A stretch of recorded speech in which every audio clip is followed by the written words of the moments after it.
Let's prepare on shear center.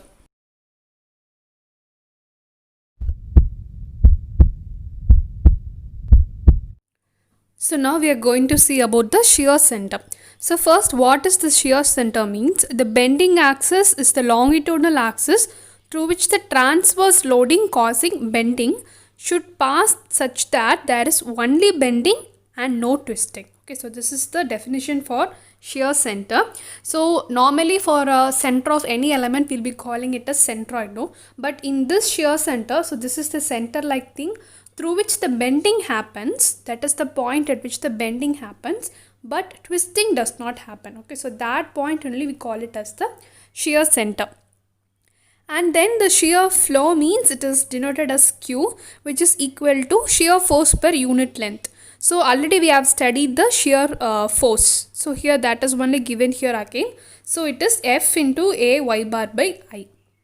So there are different diagrams, that is the angles, channel section, I section, like that different sections are there, no? So for all that sections we will be studying the shear center in this chapter.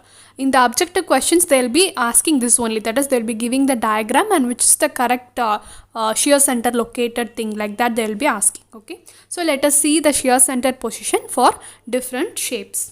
So first section we are going to see is the channel section, for which the shear center will be left of that section. Okay, so here I have marked with a red dot, no, so that will be the shear center for all the diagrams. Okay, so for this first channel section, this shear center is located towards the left. Okay, and then the second is the T like shape T section. So here it is located at the intersection of the horizontal leg and vertical leg, so it is at the middle. Okay, and then the third one is the equal angle. So when the both angles are equal, so it is located at the flange and intersection of that flange and the web.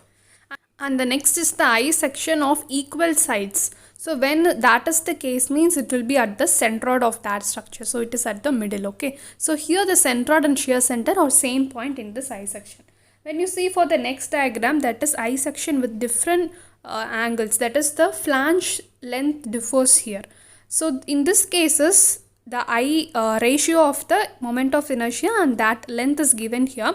So this is used in some problems. Okay, so they will be asking to calculate the location of shear center, like that they will be giving. So with that we will be calculating. So for calculation of that we need to know this relation, that is I1A is equal to I2B. So what does this I1 means? It is the moment of inertia of the flange, the top flange. So it is like a rectangle shape, no? So we'll be taking the moment of inertia of that rectangle, that is B d cube by 12, no? So we'll be taking that value and we'll be equating so that we can find the A and B. So any one value they'll be giving in the question. So with respect to that we can find the other value and locate the length of that shear center. Okay, and then again the channel section but with different lengths. Okay, so here the shear center is also located towards the left of that section only, but somewhat in the lower side. Okay, and then so studying these positions alone is enough for these diagrams, because they will be asking the diagrams only as the questions, so we can click the correct answer. And then the diagram that is given is your circular arc. So for this also it is located towards the left end of that circular arc. So from the middle of that circular arc, that is the center of that circular arc, to its shear center point, the distance is given as E. Okay, so here it is value is 2r into sine alpha minus alpha cos alpha by alpha minus sine alpha cos alpha. Okay, so here the diagram is given, no? So you can locate what is the r, that is the radius of that arc, and alpha is the angle. And the next one is the circular tube like structure. So for this circular tube like structure also it is towards the left end. So here the eccentricity, that is the distance between the shear center and the center of the point, is 2 times the r. And the next one is the circular arch, that is the semicircular arch like thing here. So the previous thing we saw a circular tube, no? So this is semicircular tube. So for this the shear center distance from the center is 4r by pi. And then the circular tube is, sorry, the square shaped tube is given. So you can tell it as the diamond shaped tube also. So all these closed structures, now this is actually not a closed structure.